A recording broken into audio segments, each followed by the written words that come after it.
The movie opens with Terry Richmond, a former veteran, cycling on the road while listening to music. He is run over by the cops, Officer Evan Marston and his partner Officer Steve Lan, who cuff him, claiming they tried to pull him over but he fled. Terry explains that he didn't hear them because of his earphones, but the cops don't believe him. They start questioning Terry and ask for his personal information. Officer Evan searches Terry's backpack and finds a package. He asks Terry's permission to open it. May I look inside? No, you may not. The officers detain Terry and request a K-9 unit to search the package.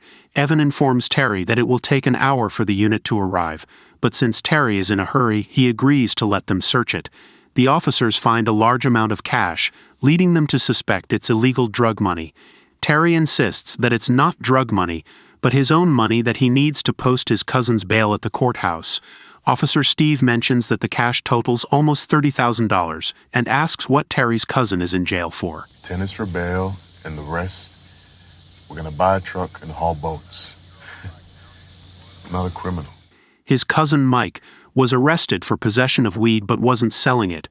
The officers decide to let Terry go but keep his money, suspecting it's drug money. Terry justifies himself by explaining that he earned the money by selling his car and buying a steak in a restaurant called Canlong Chinese. Evan tells Terry they'll hold the money and he can retrieve it after 30 days once he's completed the paperwork.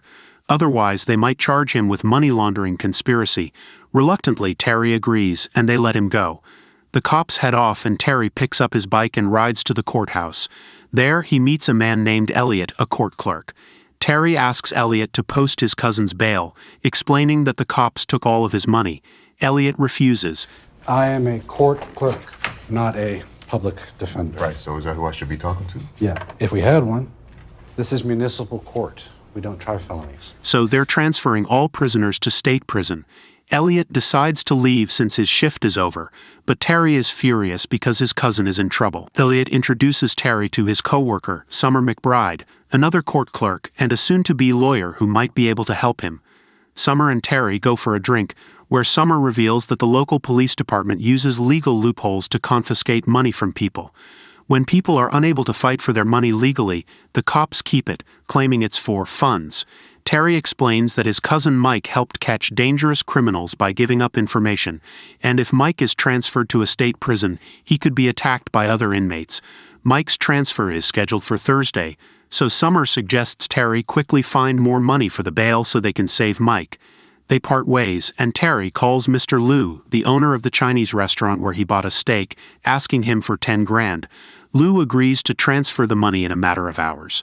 That night, Terry locates the police department of the cops who detained him. The next day, he decides to pay them a visit. He reports a robbery to Officer Jessica Sims and describes the robbers as exactly like Officer Evan and Steve.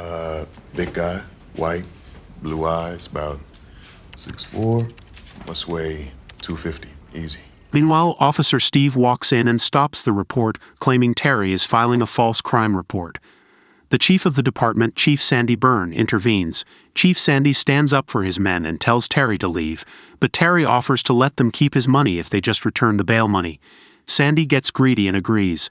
Terry wishes to meet his cousin before the transfer, so Sandy tells him to arrive at 9 a.m. on Thursday. On Thursday, Terry arrives at the police department, but the prisoner's bus has already left because Sandy deliberately pushed up their schedule. Terry quickly rides up to the bus and tells his cousin to request protective custody as soon as he reaches the prison. Nigga, this a jailbreak? I'm posting bail. You gotta request protective custody. I was ready, as soon as you process. They reduce my charges. Tell me I'll be in and I'm out. serious. Terry then visits Summer for help. She meets him in the back and informs him that she found dirt on the cops and they can bust them. She reveals that the courthouse judge is also involved. As for Mike's bail, Terry needs to bring the money to Elliot's desk as soon as possible. Terry returns to the police department and confronts the chief. He threatens the chief and demands compliance, but Officer Steve intervenes and things get messy. Terry disarms both of them, takes them inside, cuffs them with Officer Sims's cuffs and takes her to the property room, where he finds dozens of firearms and stacks of money. He takes his money along with only 10 grand, honoring his original deal, and leaves the rest for the cops. He empties Officer Sims's gun, tells her to pretend to cuff him, and drive him away smoothly so the ranchers outside don't shoot him. She takes Steve's car, drops him off at a secure location, and puts out a police alert for Terry. Terry rushes back to the courthouse and brings the money to Elliot's desk. Summer goes to get the judge's sign-off on the bail, but by then, the cops swarm the courthouse and arrest Terry. They take him to the courthouse catacombs for a medical checkup, and Evan takes him to meet Chief Sandy. They pick up Sandy and drive away. During the drive, Sandy lays all the cards on the table. He admits that he made a mistake meddling with Terry because they checked his background. They stop at a hospital, where Sandy hands Terry his remaining cash, telling him to remain quiet and pretend this never happened. If Terry speaks out, they'll arrest him for 30 years for attacking them. Sandy also reveals that Mike was attacked in prison and is being flown to this hospital. Terry is furious and emotional, but agrees to take the deal. Sandy warns him never to return to this town or they will eliminate him. Terry enters Mike's hospital room, but unfortunately Mike does not survive. Terry then asks Summer for a ride and heads back to his town. They're tailed by a cop, and Summer reveals that it's her contact in the police, her friend who's looking out for her. Summer tries to explain to Terry that there have been more cases similar to Mike's, so the police need to be exposed. But Terry is frustrated and ignores her. He gives Summer his number for emergencies and bids her farewell. Think it over. Text me something profound. Thought you didn't give this out. Yeah, well. Summer heads home and wakes up in the middle of the night to find someone has entered her house and drugged her. She realizes the cops are behind it when she sees their car magnet on her refrigerator. She calls Terry, and he quickly drives to her house. He breaks in and finds her in the shower alive. Summer reveals she's fine because the cops injected her with a drug that she used to take earlier in life. She had a daughter but lost custody due to her history with drugs. She worries that she's been pardoned to meet her daughter for now, but if they test her tomorrow, she might lose custody forever. Terry tells her not to worry and insists she go to her job. Surprisingly, the judge wants to meet with Summer and demands she be tested for drugs, signaling that he is working with the cops. Summer is petrified but complies. She provides a urine sample, crying as she realizes her fate. Meanwhile, Terry runs into Officer Steve, who has his partners blocking the streets. Terry cooperates, but Steve shoots Terry for returning to town. Terry gets injured but fights back. He tushes Steve with his gun and drives away into the fields. Terry abandons his truck and walks to his Chinese restaurant where he calls Summer and asks for burner phones. Summer arrives with the phones and finds Terry injured while Mr. Liu patches him up. Terry and Summer plan to gather evidence on the cops so they can bring them down. They go incognito and break into the judge's house. They question the judge about the corruption in the police department, and he reveals that he's been working with Sandy for quite some time. Sandy's department was out of funds, so he brought in his own money by illegally searching and processing cases through the courts. The defendants had to fight for their money, but they always lost. The judge had been involved because he was getting paid too, and the state made it legal because parts of the money went into government funding.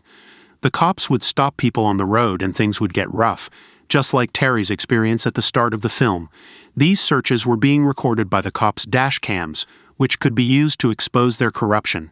Terry and Summer decide to steal the footage, which is stored in the courthouse's secret basement. They break into the courthouse, but find that the cops are one step ahead. The cops start a fire to destroy the evidence, but Summer stops it. They quickly take the memory cards and start the fire again to cover their tracks.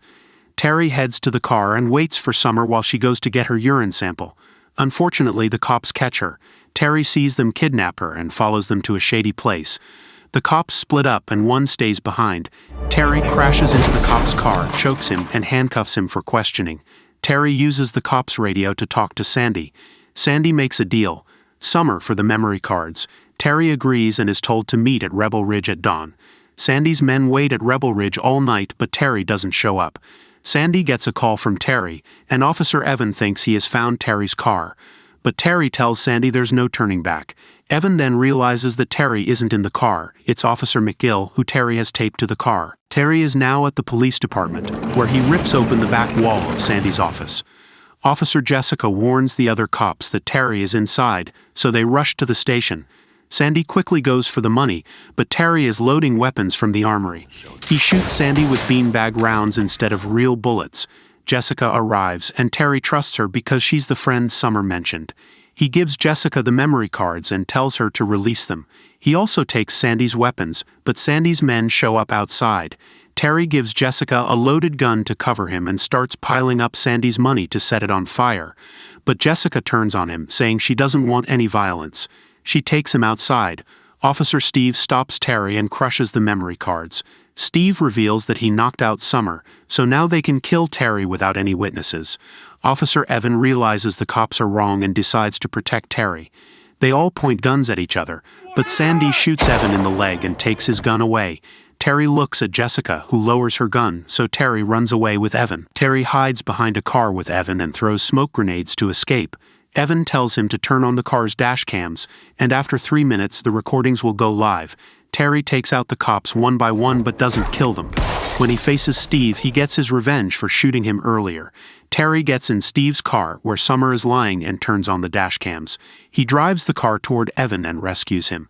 Terry drives away from the station, but Steve manages to hold onto the car. He tries to get in, but Summer pushes him off onto the road. Sandy and his men follow, along with Jessica. Jessica crashes Sandy's car to let Terry escape. Terry drives to the hospital, where they take Summer and Evan to the emergency room. Terry rips the camera storage drive out of the car and keeps it for himself to expose Sandy. The movie ends. Thank you for watching. Don't forget to subscribe. See you in the next video.